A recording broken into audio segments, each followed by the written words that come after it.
New York, where the American stage begins, NBC presents Best Plays, transcribed with John Chapman.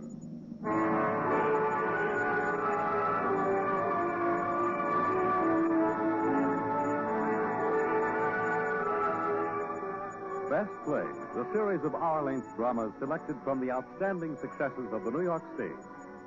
Now, John Chapman, editor of the theatrical yearbook Best Plays and drama critic of the New York Daily News, is here to introduce Frederick March and Florence Eldridge in Robert E. Sherwood's There Shall Be No Night.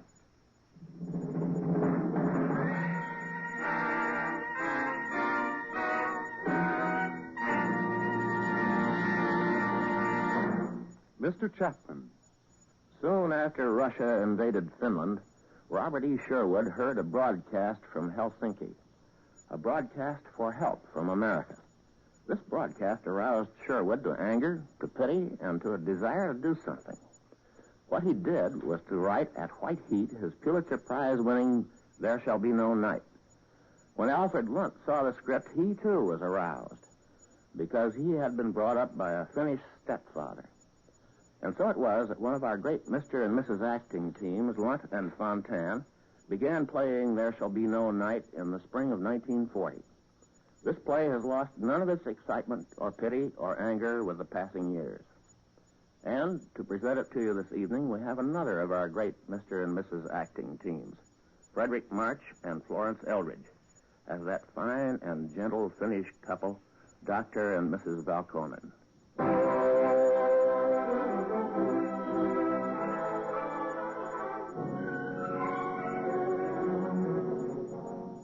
Ready, Doctor? Yes, Mr. Corwin. Just talk into the microphone. What shall I say? Say something profound, darling. 1, 2, 3, 4, 5. Keep going. We want to test the line. More? How do you do, my dear friends in America? How are you? I am well. And do you know that the human digestive tract extends for 25 to 30 feet and consists of the following main parts: the mouth, pharynx, esophagus, stomach, small intestine. That's fine, Doctor. How was it, Gus? Good. Just talk the same way, Dr. Balkan. But please, Collis, just read what's written. Don't discuss the digestive organ. You see what happens, Mr. Corey, when a Finn marries a squeamish American woman. This broadcasting equipment you brought into our house looks even more complicated than the digestive tract. How does it operate? Well, roughly, your voice travels from the microphone to that box Gus is fooling with. That's called the mixer. Then it goes to the broadcasting station here in Helsinki, then under the Gulf of Finland to Geneva, where it's broadcast by shortwave to America. They will listen in New Bedford, Massachusetts? They listen to all sorts of strange things on Sunday in New Bedford. Mrs. Valkonen is from New Bedford. You've been there, Mr. Corwin? I couldn't be sure. Depressing place, but good people. All of the pictures you see in our living room came from New Bedford. This is my wife's father on the wall. A most degenerate man. Uncle Valdemar. Mr. Corwin, this is my uncle, Mr. Sadestrom. Mr. Corwin and Mr. Gutz of the American Radio. How do you do, Mr. Hi.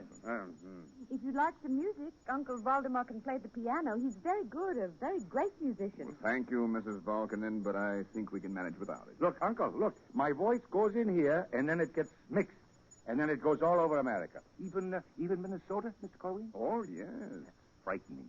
You know, I've been broadcasting for a year all over Europe. And I still get night fright when they say, "Go ahead, Vienna," or "Come in, Prague." You were in Prague during the crisis? I just came from there. And Munich. Munich also.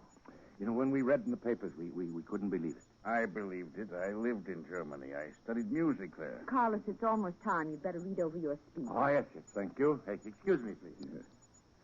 How did you and your husband meet, Mrs. Valkonen? We met in Russia in 1914. That was when my father was coming to the end of a brilliant career as the family spendthrift. Carlos was a medical officer in St. Petersburg. Oh. That's what they called it then. Oh, he was so handsome. Thin, dark, tragic-looking. I was 17. Then came the war, and we had to leave for America. It was the end of the world for me. I pestered him with letters regularly, and after the revolution, he came to America to study. After considerable effort on my part, we were married.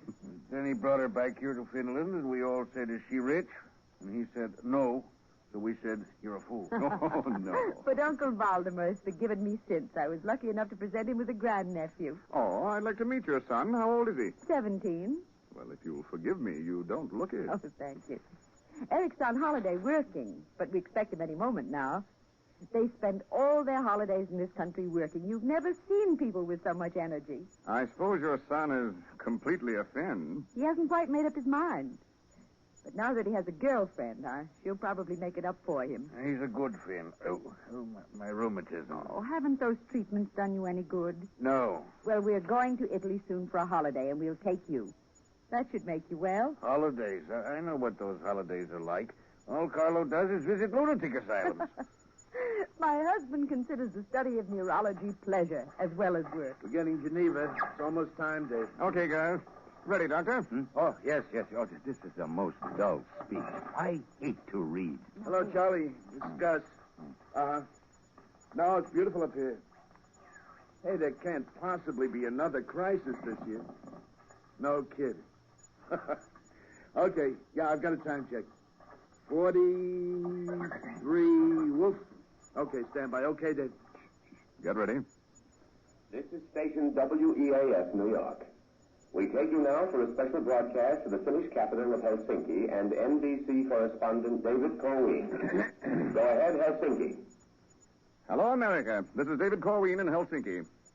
We're bringing you the first in a series of broadcasts from Finland, Sweden, and Norway, those little countries far in the north of Europe which are at peace and intend to remain at peace. Finland is a country with a population about equal to that of Brooklyn. Like many other small nations, it achieved its freedom 20 years ago, but unlike some others, it has consolidated that freedom. It has made democracy work.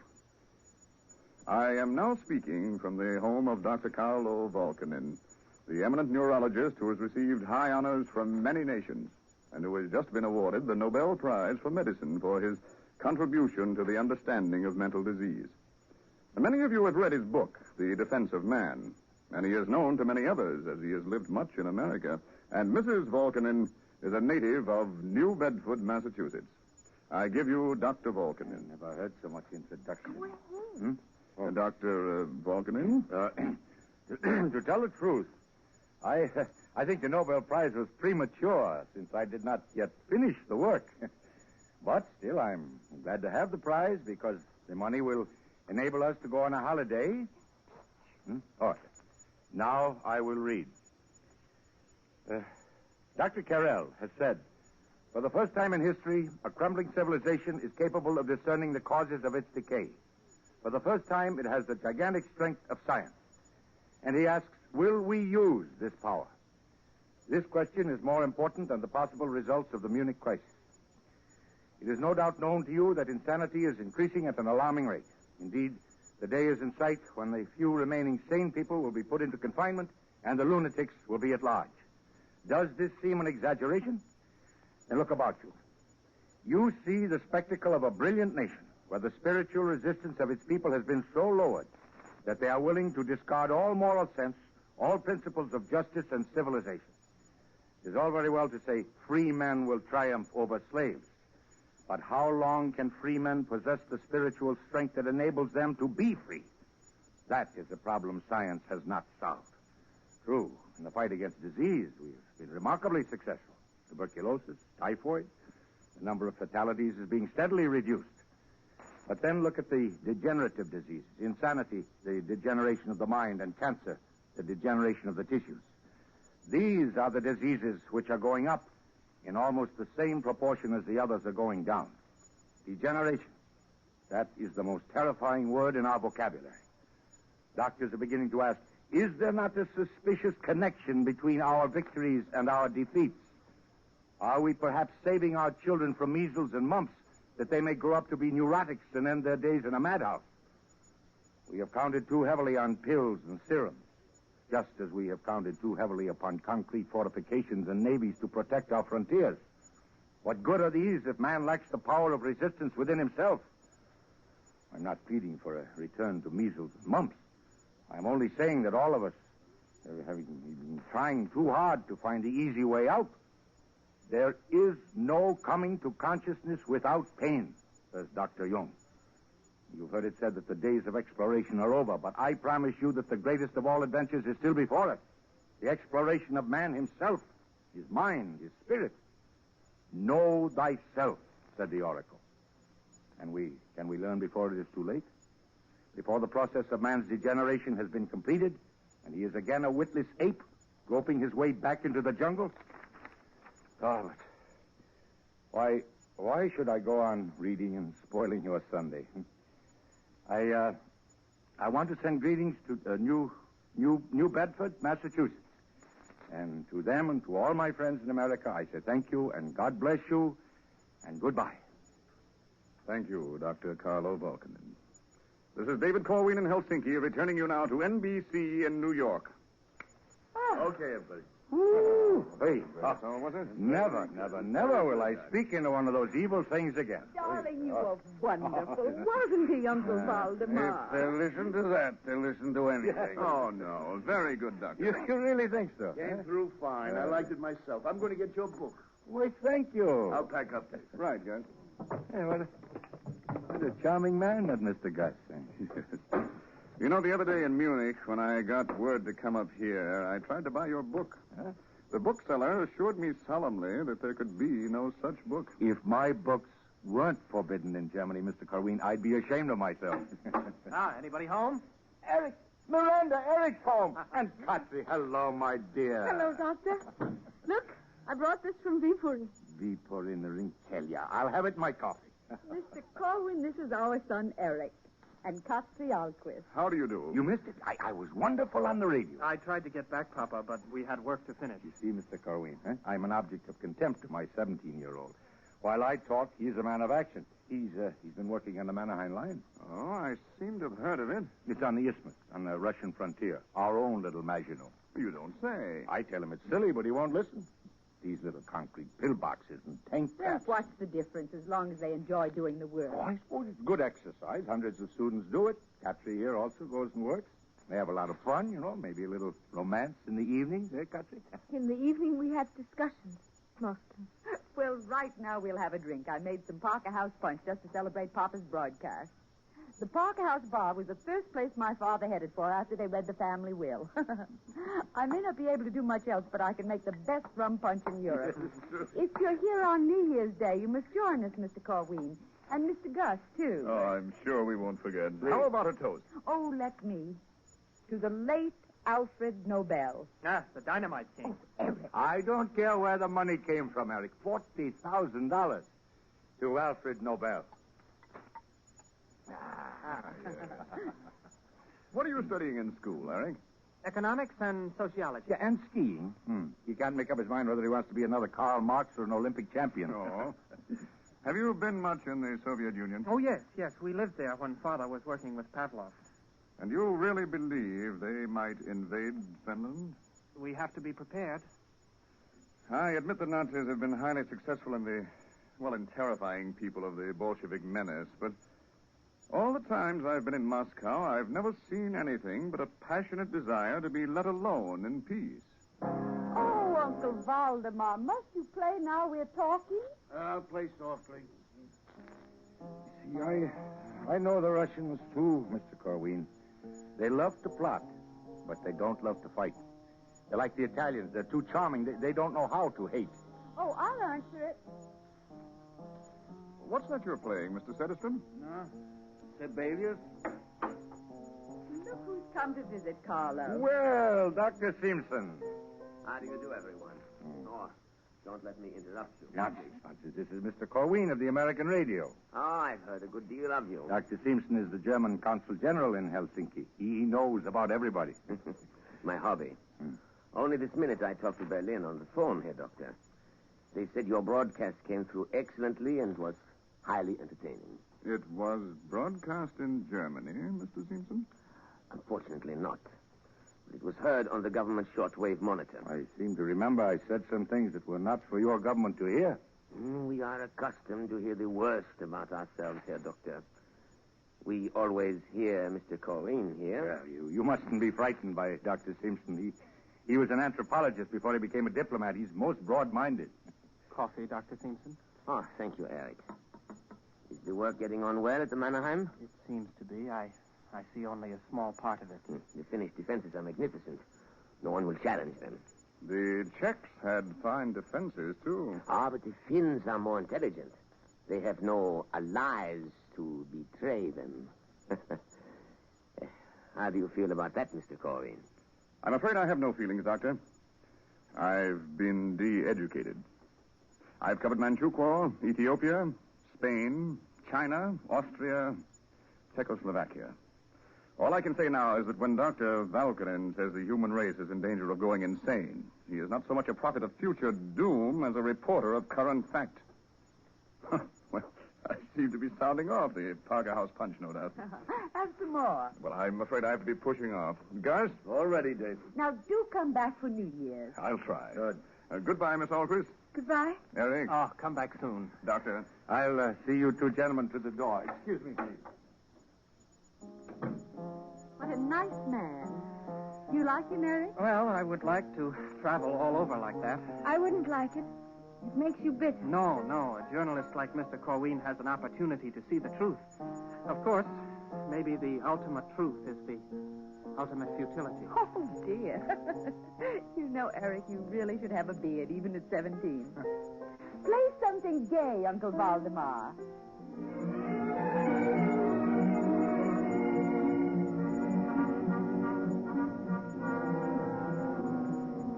This is David Corwin in Stockholm.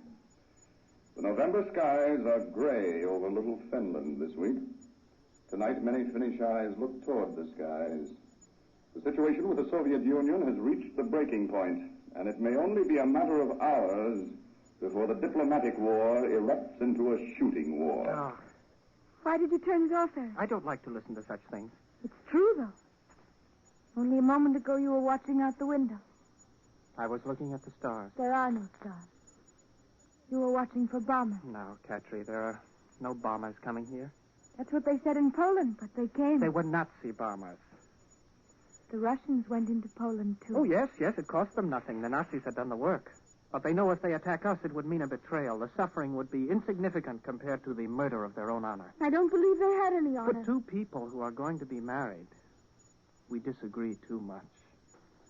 Oh, you haven't changed your mind, have you?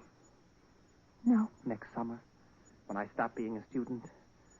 Yes, sir. Oh, we'll have a wonderful wedding, Katri. I can see it now with your father looking stern and magnificent in his colonel's uniform. And Mother behaving like a grand duchess and Uncle Waldemar playing the piano. And then we'll escape from all of them and go home and have several children. Oh, Eric. Katri. Oh. Why do you draw away? I just thought, if war comes... No, don't think about it. Just kiss me. Oh, Uncle Waldemar, I didn't hear you come in. Excuse me. Yes, we were just... I saw what you were doing. Did you hear the news just now? We turned it off. Our government has received a message from the United States government from Washington.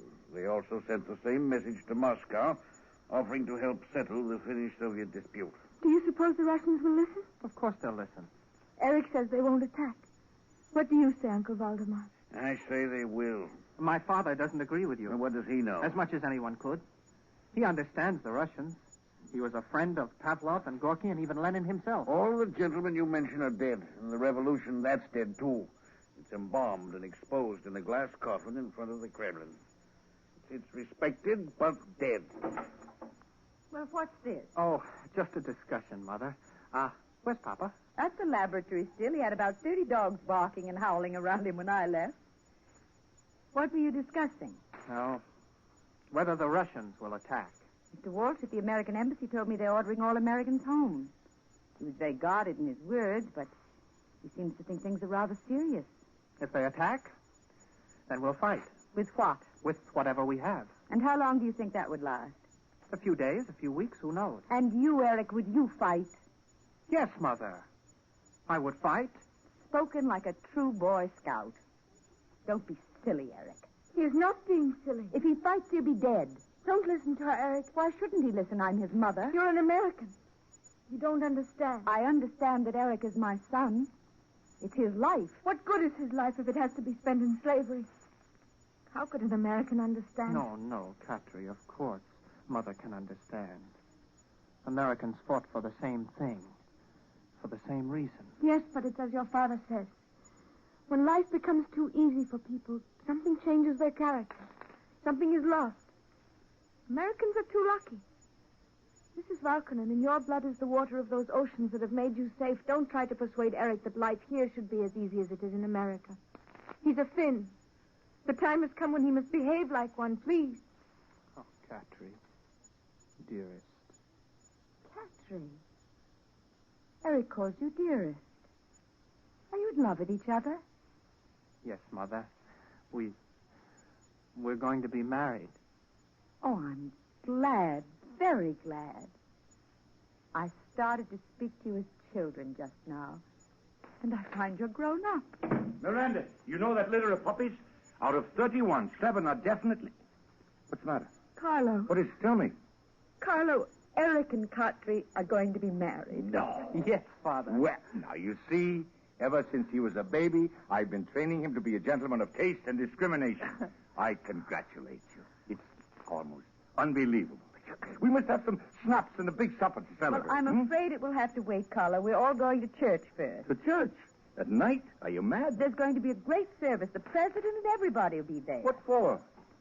To pray that we'll be able to defend ourselves. Defend ourselves? Against what? I won't hear any more of this talk. You must hear it, Carlo. Eric is ready to fight.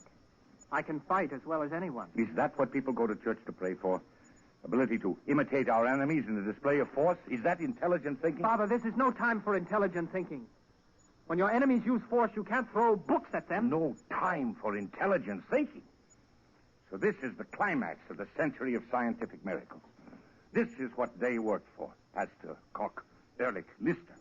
They saved our lives so we might build Mannerheim lines in which to die. Now, if you don't want to go to church, we'll go along. Oh, what's the use? I may as well come along. Come, I'll help you dress. Very well. But I reserve the right to say my own prayers. Poor Father. What a terrible thing for him. He has so much faith to lose while we have only our lives. Eric. I do love you, Eric. I'm sorry if I said things... What you said was true. Father and Mother don't really live here in this country in this time. They live in the future as they imagine it. They're wonderful people, both of them. Wonderful and unreal. But you are real, Catry. You know what we have to face. Eric, hold me. I'm so frightened. What's that sound? Bombers. It can't be. Eric, it is. It's a raid. Listen. Good God. Those are Russian planes. What is it? What's happened? It's an attack, Father. Those are bombs. God have pity. For that which we have greatly feared has come upon us.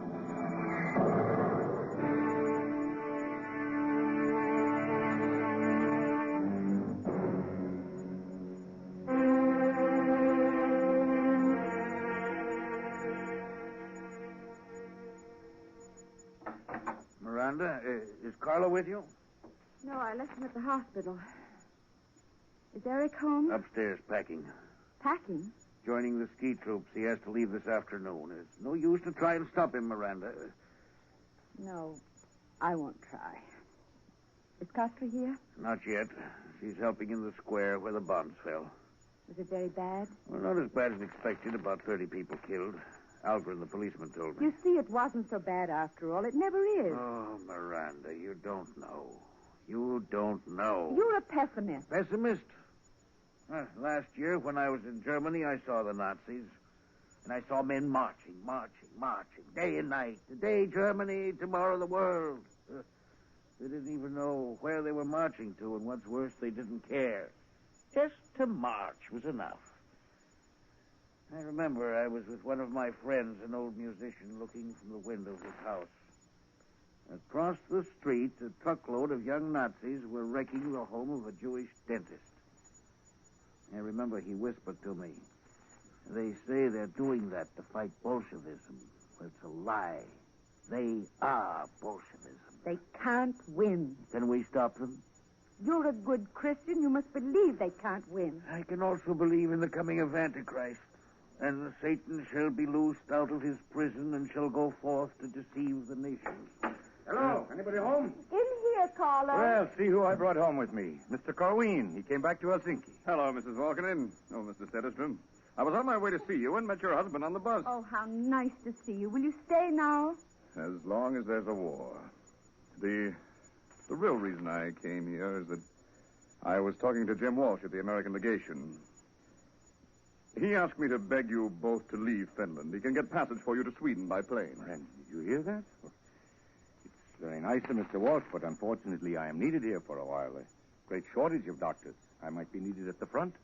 Well, that isn't exactly suitable work for a winner of the Nobel Prize. It's not suitable work for any member of the human race, Mr. Corwin, but someone must do it. Why must it be you and Eric? Eric? He's upstairs packing his things. He leaves in a few hours for the army. When did he decide this? A long time ago. If war came. So. One by one. Who will that be? Come in. Ah, Herr Simpson. Come in. You remember Mr. Corwin? Of course. How do you do? I came to say goodbye to all of you. No, we're not going. I am going. Oh. Back to Germany. I can only stay a few minutes. Oh, sorry to hear that. But I can understand this is not the place for you under the circumstances. It is not the place for you either, Volkanen. I advise you also to go. First Mr. Corwin tells me, now you. Mr. Corwin is a remarkably informed man. He is aware of the inevitable outcome of this war. 200,000 Finns against 10 million. Very well. We'll be conquered and ruled from Moscow just as we used to be ruled from St. Petersburg. I shall continue my experiments. You Maybe are a little more being naive, Doctor. Naive? Do you think your enemies are these communists who now invade your country? That is what I think.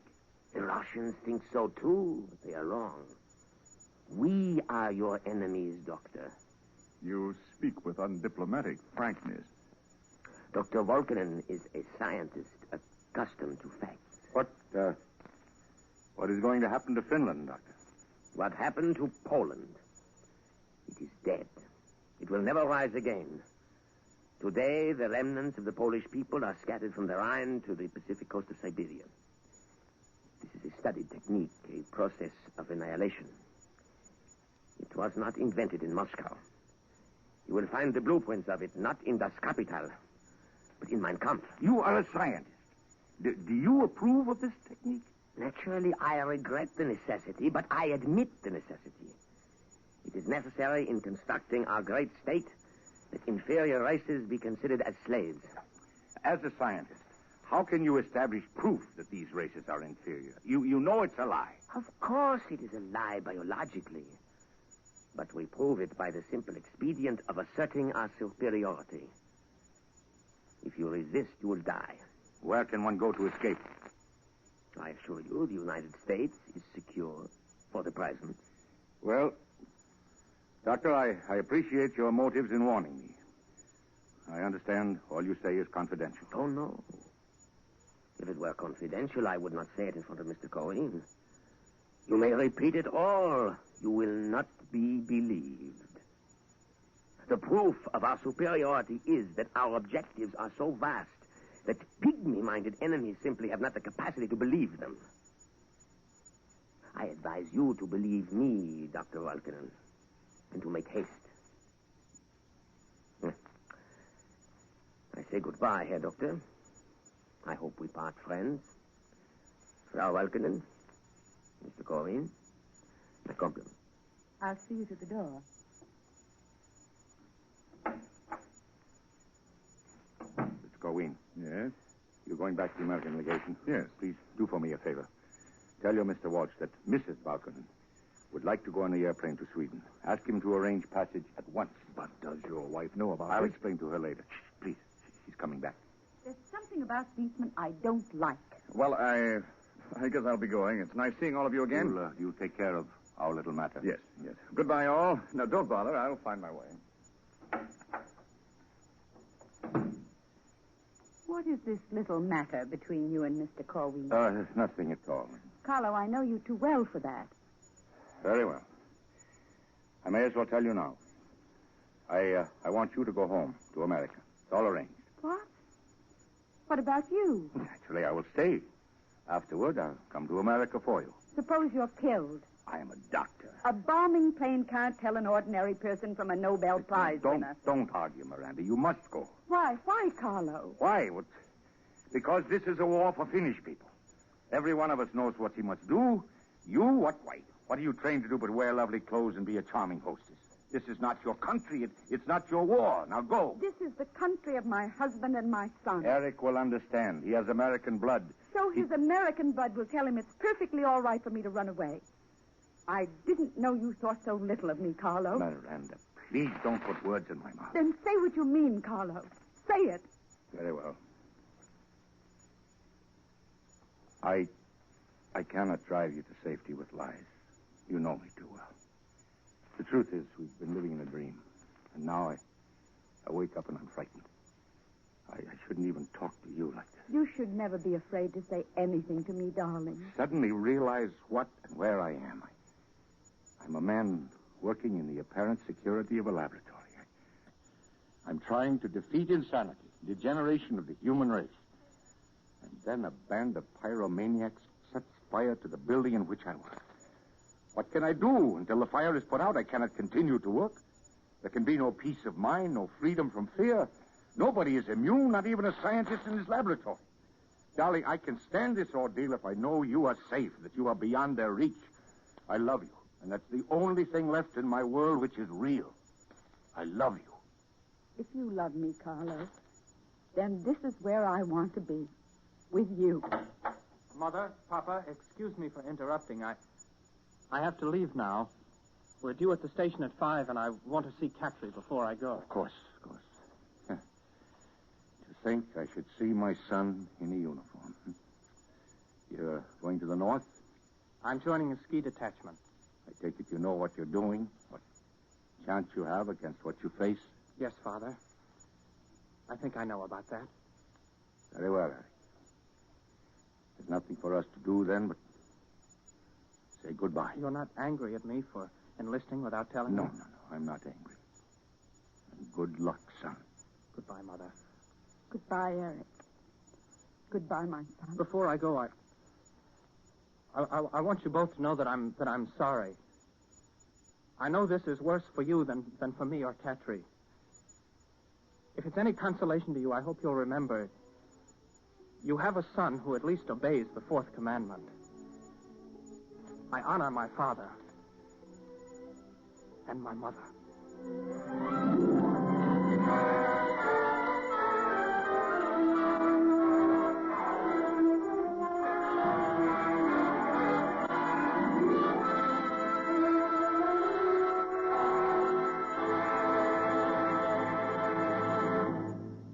In a moment, Act Two of There Shall Be No Night, starring Frederick March and Florence Eldridge. This is NBC, the national broadcasting company.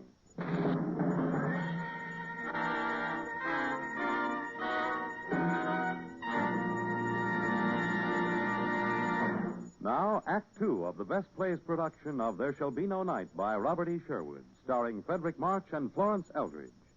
Here again is John Chapman. The play we're enjoying now won the Pulitzer Prize in 1941. Well, we're happy to announce that Best Plays has won a modest award of its own when the publication Radio and TV Life selected this program as the best dramatic radio show of the year. We appreciate it very much.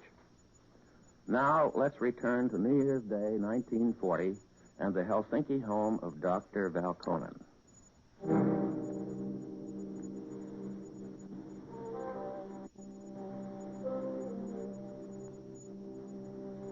Miranda? Yes, Carlo. Miranda, come and see my uniform. I'm leaving in an hour. So soon? Yes, Mr. Corwin and some soldiers are going to pick me up in an ambulance and drive me to Viipuri. They should be here any minute. You'd better fix the egg. Oh, egg now. take off the coat until you go. I don't like to see you in a uniform, Carlo. Oh, don't take it so seriously, my dear. Everything is going well at the front. And why do they want more doctors at Viipuri? I thought there were not many wounded. That is because most of the wounded are frozen to death before they can be brought in. When warmer weather comes, they'll need doctors. Oh, why don't we hear from Eric? It's been a month now he's been on the isthmus. Eric is all right, Miranda. After all, I see all the casualty lists. It isn't easy to write in the Arctic. Ah, that must be Mr. Corwin. He said he'd be here right after his New Year's broadcast. I'll get it. Oh, how do you do? Well, Happy nice New to Year, see you. Mrs. Happy New Year. Come in. I was just fixing the eggnog. Well, I may overtax your hospitality. I have all. 3 other boys here, all going up front with your husband. Oh, do all come in. Okay, boys. Come on in here. Major, Mrs. Volkonin, Dr. Volkonin, this is Major Rutkowski. And this is the American Expeditionary Force in Finland. Oh, Ben hello, Gitchner of Cincinnati. How do you do? And Joe Burnett of Haverford, Pennsylvania. Oh, by the way, Ben's an ambulance driver. He used to work for American Express in Paris. Joe here flies airplanes. He went to Princeton. Just until they threw me out. Well, Joe writes poetry. I guess they couldn't stand it. What about you, Major? Where are you from? I was in the Polish cavalry. Oh, really? How did you manage to get here? The survivors of my regiment were driven into Lithuania by the Nazis. I was working my way to Sweden when the Russians invaded, so I stopped. How did you get here, Mr. Burnett? I was languishing in a medieval dungeon in Spain for the past couple of years. Oh, he's a little crazy, like most Americans. Ben here is a pacifist. Really? I used to be. Well, I suppose many of us are in that position. Well, gentlemen, suppose we have a toast. Mr. Corwin, you will propose, please, huh? I really can't think of anything, Doctor. I have a toast, gentlemen, if I may. Please. I think this will come as a surprise even to my husband. Oh? I learned of it myself only now when I was upstairs with Cartry. Gentlemen, to my grandchild. May he or she live in a peaceful world. Oh, congratulations. A baby. He learned of it just today. But this is an occasion. You know, it takes a good deal of courage to have a baby in these times, Mrs. Volkanen. It's almost like being born under a curse. No, Mr. Corwin. Whatever happens, this child will not be born under a curse. It will be born to the greatest opportunity that any child has ever known. You remember that, Miranda, and be brave. Well, mustn't keep the army waiting, gentlemen. Goodbye, Uncle Valdemar. Goodbye, darling. Before we leave, Doctor, I'd like to propose one more toast. Long life to the Republic of Finland. Yeah.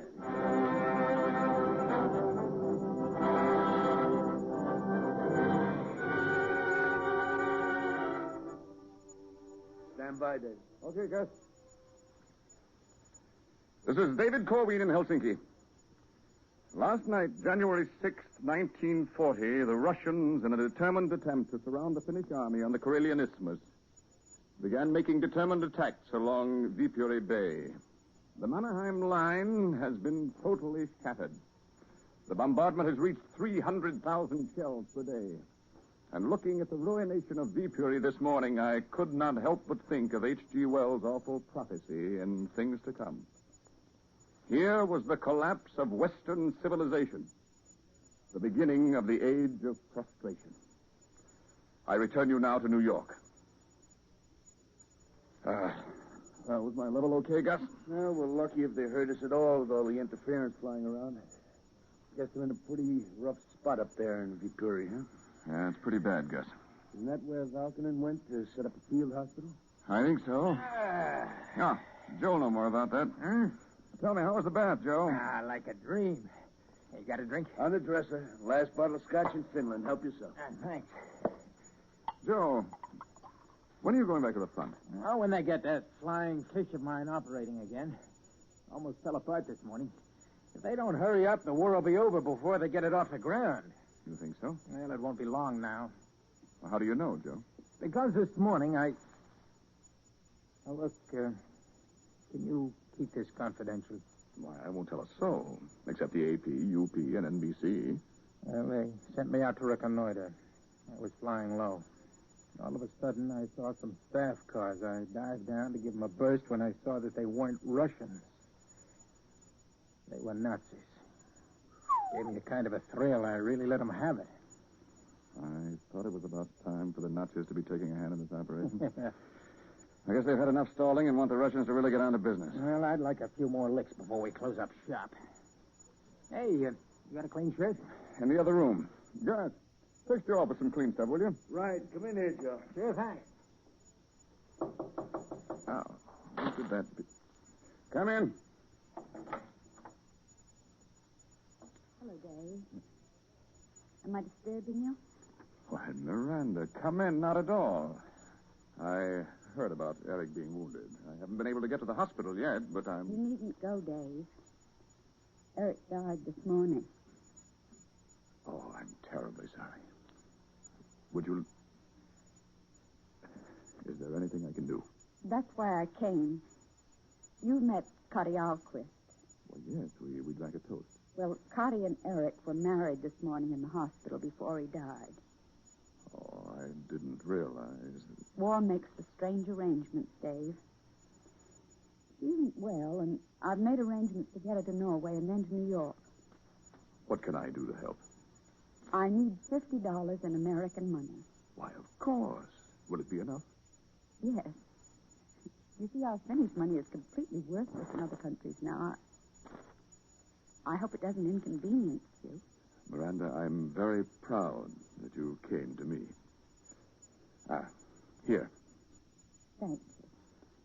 We had an awful time persuading her.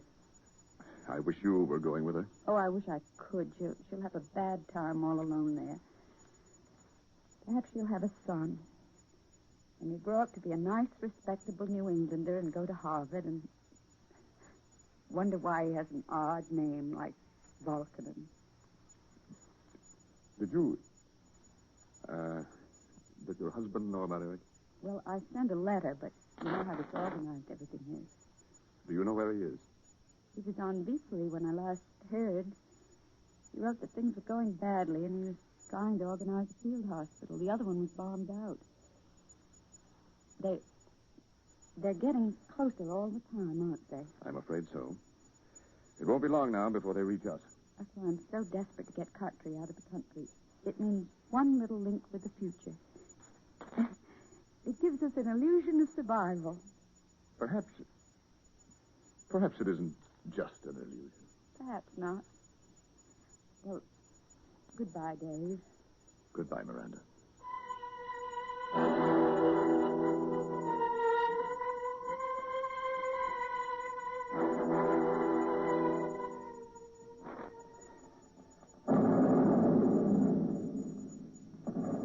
Doesn't look as if we're going to find any place for a hospital around here, Doctor.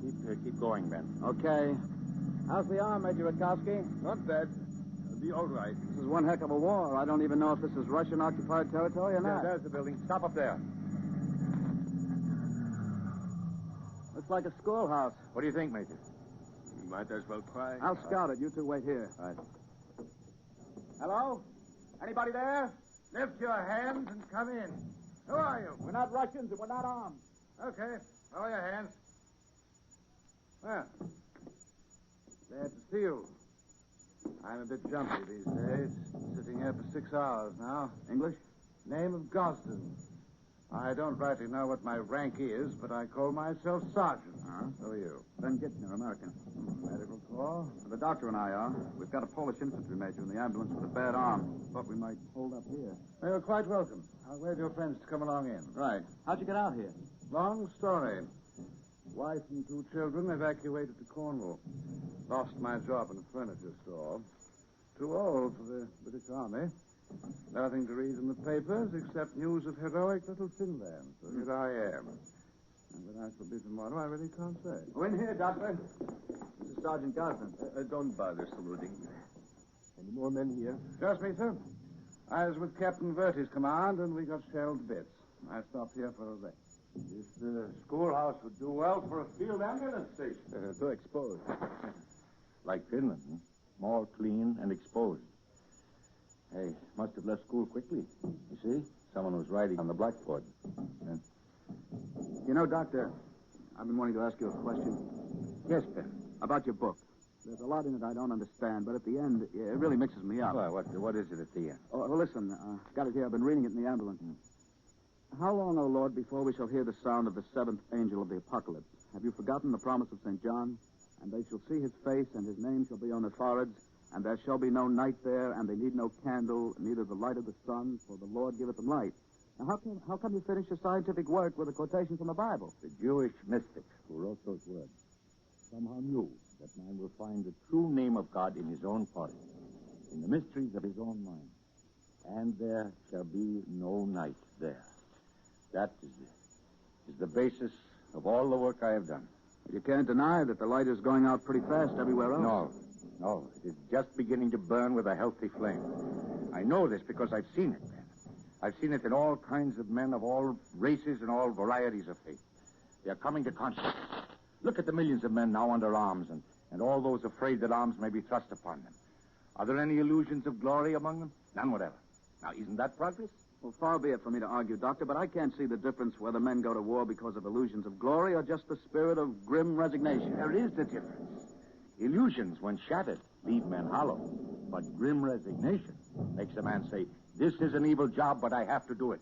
And when men say that, they are beginning to ask, but why do I have to do it? Why must this evil go on forever? Forgive me, gentlemen. I think I am lecturing at the Medical Institute. But the Russians are only a short distance away. This may be my last lecture, so permit me to finish.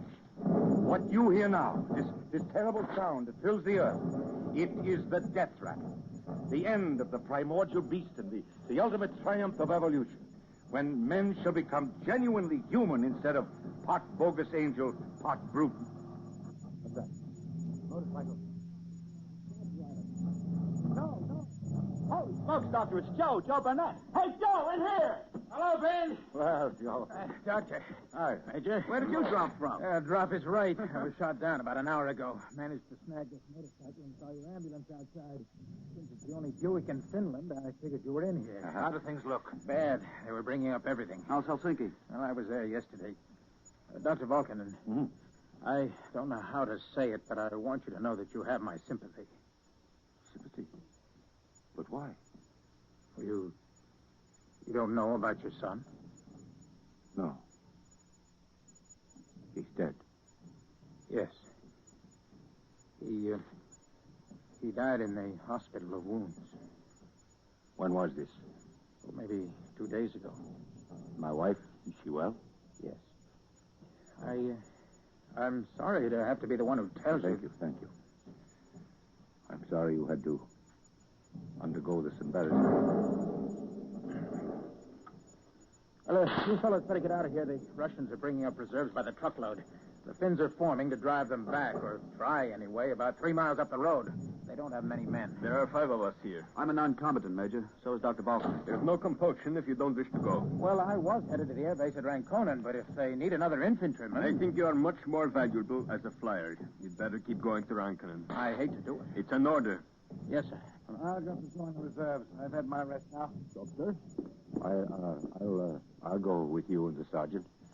First, I'd like to write a letter, if I may. Perhaps you could take it with you, Mr. Burnett. I'll try to deliver it, Doctor. Excuse me for a moment. I'll write it from the next group. Go right ahead. You fellows know he believes in the teachings of Christ. He believes them just like they were scientific facts that can yet be proved. He told me you can't resist evil by building marginal lines at the true defenses of man himself. So now there's nothing left for the great thinker to do but take a gun and go up there and shoot. How about you, Ben? What does the conscientious objector have to say about shooting a gun? An ambulance is one thing, but a gun kills men. What do you think I say, Major? I think of the times I've sworn never to kill. Once I lost a good job back in the States because they thought I was a Red. I've spent hours arguing that the Soviet Union was the greatest sociological advance in history. Now go ahead, kid me. What do you think our chances are, Major? Nothing. I take it you fear we're all condemned to death. Yes. Sort of a silly way to end one's life, isn't it? Oh, well, I know a fellow who was hit by a taxi cab in Downing Street. Dr. Volkanen is the one who suffers most. He's an optimist. He will be better dead. Why do you say that? My wife, my baby, my mother, my father are in Warsaw or were there when the Nazis came. My wife is 24 years old. She's very beautiful. I read in Cardinal Holon's report to the Pope that the good-looking women had been sent back to Germany to be whores. Well, go, gentlemen. Here's the letter, Mr. Burnett. Good luck, man. If you ever get to Cincinnati, Joe, send a word to my mother, Mrs. Bessie Gitchen. She's in the phone book. I will, Ben, if I get back. Come on. All right, gentlemen. Major. Yes. Do you have a gun for me? A revolver. Thank you. Mr. Gosden, can I use your rifle?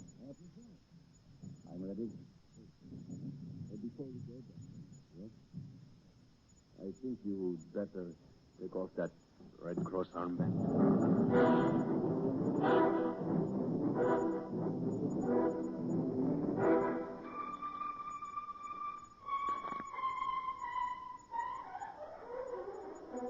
So this is the way Volkanen ends his career. A Nobel Prize winner. Listen, Dave. Can't you get his wife and the old man out of Helsinki? It wouldn't matter if I could, Joe. They refuse to leave. They're going to wait here for whatever comes. The Russians, the Nazis, or both. They've even planned how they'll burn the house down. What? Oh, yes. That's a Finnish tradition like this scorched earth policy of the Chinese. She doesn't care. She wants to stay here and die the way her husband did. Well, it's a pity. That's just what it is, Joe. 3 months ago, the Soviet troops marched in. They had brass bands and loads of propaganda with them. They thought it'd be a grand parade through Finland like May Day in Red Square. So now, several 100,000 men have been killed. Millions of lives have been ruined. The Soviet Union has been reduced from the status of a great power to that of a great fraud. And the Nazis have won another bloodless victory. She's coming in, Dave. Take it easy. Well, we've washed all the dishes and put them away neatly, and now Uncle Valdemar and I haven't a thing to do till supper. Oh, do sit down, Dave, Mr. Burnett. I'm sorry, Mrs. Vulcan, and I have to report to duty. Oh, I'm sorry. But thank you so much for coming and bringing the letter and telling me about that little schoolhouse. I'm glad I could get here. You've been very kind to me. I won't ever forget you or Dr. Vulcan. Goodbye, Mr. Sederstrom. So long, Dave. I'll probably be seeing you. Goodbye, Joe. Oh, I hope he comes through all right. He might. What are you planning to do, Mrs. Volkanen? You can't just sit here and wait for them. We have our plans, Dave. Here in this closet. Guns? We got them at the hospital for wounded soldiers. Uncle Valdemar and I have been practicing. Oh, not shooting, of course, but just learning how to work the mechanism. And we see them coming up the path from the shore, we'll light the fire. It's all ready down in the cellar. And then we'll go into the garden behind the stone wall. The guns and ammunition. You see, you put in a clip like this, and then you shove the bolt.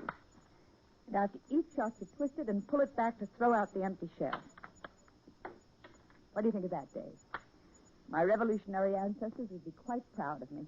I guess you really mean it. We do. Well, I wish you luck. I have to leave pretty soon. Oh, before you go, Dave, I'd like a favor. Okay. Will you take this package and this letter? The package contains Charlie's signed pictures of Freud and Pavlov and Carrel and the Mayos. And then there's the Nobel Gold Medal. I'd like you to give them to Kotri to keep for her child. Her Boston address is on it. Carlo wrote this letter soon after he heard of Eric's death. He wanted to comfort me in his own curious way. Would you like to hear it? Please. He says, in this time of our own grief, it is not easy to summon up the philosophy which has been formed from long study of the sufferings of others. But I must do it, and you must help me. You see, Carlo wanted to make me feel that I'm stronger and wiser. Go on, Miranda. I have often read the words which Pericles spoke over the bodies of the dead in the dark hour when the light of the Athenian democracy was being extinguished by the Spartans. He told the mourning people that he couldn't give them any of the old words which tell how fair and noble it is to die in battle. Those empty words were old even then, 24 centuries ago. But he urged them to find revival in the memory of the Commonwealth that they together had achieved. And he promised them that the story of their Commonwealth would never die. but would go on far away, woven into the fabric of other men's lives. I believe that these words can now be said of our own dead and our own commonwealth. I have always believed in the mystic truth of the resurrection. The great leaders of the mind and spirit, Socrates, Christ, Lincoln, were all done to death that the full measure of their contribution to human experience might never be lost. Now, the death of our son is only a fragment in the death of our country. But Eric and the others who gave their lives are also giving mankind a symbol. A little symbol, to be sure, but a clear one, of man's unconquerable aspiration to dignity and freedom and purity in the sight of God. When I made that radio speech, do you remember, Dave? Yes, indeed. I quoted from St. Paul. I repeat those words to you now, darling. We glory in tribulation, knowing that tribulation worketh patience, and patience experience, and experience hope. There are men here from all different countries, fine men. Those Americans who were at our house on New Year's Day, and that nice Polish officer, Major Rakowski. They're all here. They're waiting for me now. So I'm close with all my love. Here it is, Dave. Take good care of it. I shall, Mrs. Vulcan. But it may be a long time before I can deliver it. It'll be a long time before my grandchild learns to read. I have to be going now. Goodbye, Mr. Setterstrom. You'll write to us from Stockholm. I promise. We'll miss you very much, Dave. You've really become part of our life here in Helsinki. Thank you. Goodbye.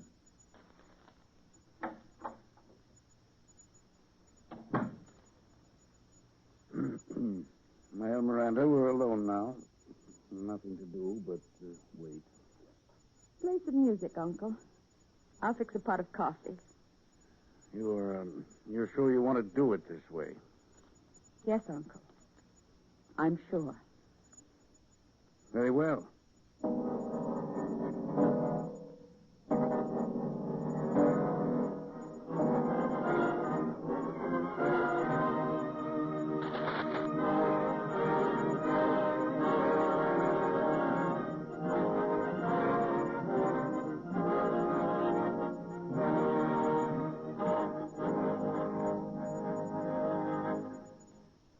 You have just heard the Best Plays production of There Shall Be No Night by Robert E. Sherwood, starring Frederick March and Florence Eldridge. And here again is your host, drama critic John Chapman. Those were tragic days and brave days. They are not forgotten. And this evening, Mr. March, Miss Eldridge, and their acting company have made them vivid once again. Now, our thanks to all. As for next week, we are going back to a different time and a different mood. Our play will be one of the greatest romantic dramas, Camille. Our Camille will be Eva Le Gallienne, noted for her portrayal of this character. And with her will be Richard Waring. This is Chapman saying goodbye until then.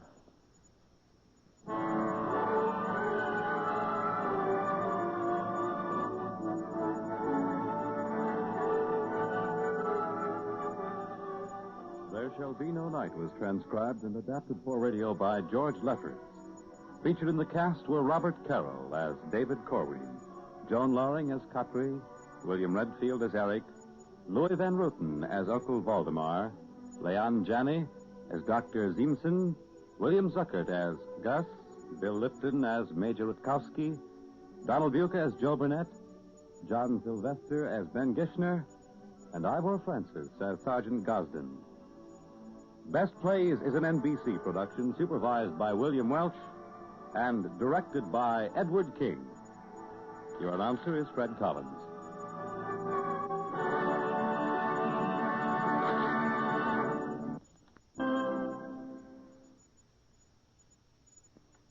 This is Louisville's radio station.